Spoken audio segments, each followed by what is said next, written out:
Hello friends, તો એક વાતનો આન્સર મને જરૂરથી આપજો કે ચાની સાથે પરફેક્ટ પાર્ટનર કોણ છે?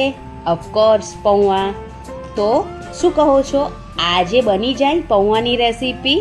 તો વાઘેલાસ ખાના ખજાનામાં આજે આપણે બનાવીશું એકદમ પરફેક્ટ પૌવાની રેસીપી. તમને જો મારી રેસીપીઓ ગમતી હોય અને તમે હજુ સુધી મારી ચેનલને સબસ્ક્રાઈબ ના કરી હોય તો જરૂરથી કરી લેજો. તો મેં અહીંયા જાડા પૌવાને એકદમ સારી રીતે 2-3 પાણીથી ધોઈ અને કોળા કરી લીધા છે અને એક ડીશમાં ટ્રાન્સફર પણ કરી લીધા છે. તો પૌવાની સાઈડ પર મૂકીએ અને વઘાર કરી લઈએ. તો અહીંયા મેં 2 થી 3 ચમચી તેલ એડ કર્યું છે કઢાઈમાં, અને તેલ ગરમ થઈ જાય એટલે 1 ચમચી રાઈ અને 1 ચમચી જીરું એડ કરી દીધું છે. તેની સાથે 10 થી 15 સિંગદાણા એડ કર્યા છે. તો સિંગદાણાને એકદમ સારી રીતે શેકી લઈશું. સિંગદાણા જરૂરથી એડ કરજો. સિંગદાણાનો ટેસ્ટ પૌવામાં ખૂબ જ સરસ આવે છે, એકદમ ક્રન્ચી. તો સિંગદાણાને શેકી લીધા પછી તેની અંદર મીઠા લીમડાના પાન એડ કરી દઈશું.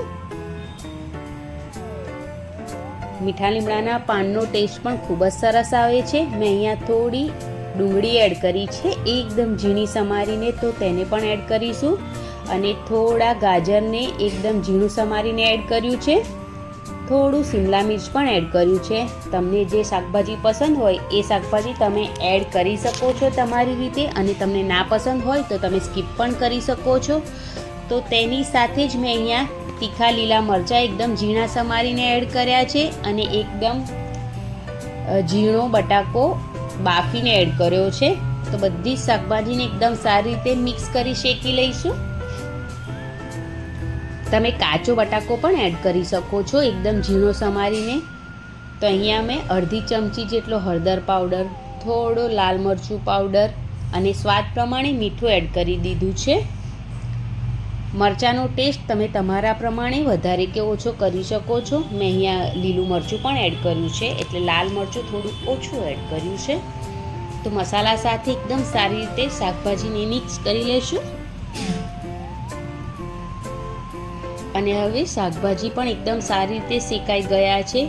તો જે પૌવાને ધોઈને રાખ્યા છે તેને એડ કરી દઈશું, અને શાકભાજી સાથે એકદમ સારી રીતે પૌવાને મિક્સ કરી લેશું. ઝટપટ બનીને રેડી થઈ જાય છે આ પૌવાની રેસીપી, અને ચા સાથે ખૂબ જ મજા આવે છે. તો હવે ઓલમોસ્ટ રેડી થઈ ગયા છે પૌવા. તો લાસ્ટમાં થોડો લીંબુનો રસ એડ કરી દીધો છે, અને તેની સાથે એકદમ તાજા ધાણા એડ કર્યા છે. અને હવે બંનેને મિક્સ કરી ગેસની ફ્લેમ બંધ કરી દીધી છે, અને રેડી છે એકદમ ટેસ્ટી ચટપટા એવા પૌવા. તો હવે તેને સર્વ કરી લઈએ. આ પૌવાને તમે ચાય સાથે પણ એન્જોય કરી શકો છો, અથવા તો નાની મોટી ભૂખમાં પણ ખાઈ શકો છો. તો રેડી છે એકદમ ટેસ્ટી પૌવાની રેસીપી. તો તમને જો મારી આજની આ રેસીપી પસંદ આવી હોય તો પ્લીઝ મારી ચેનલને જરૂરથી સબસ્ક્રાઈબ કરી લેજો.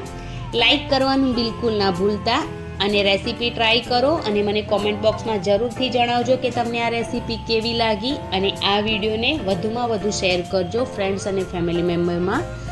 તો મળીએ એક નવા વિડીયો સાથે. ત્યાં સુધી આજની રેસીપી તમે જરૂરથી ટ્રાય કરજો અને મને જરૂરથી જણાવજો કેવી લાગી.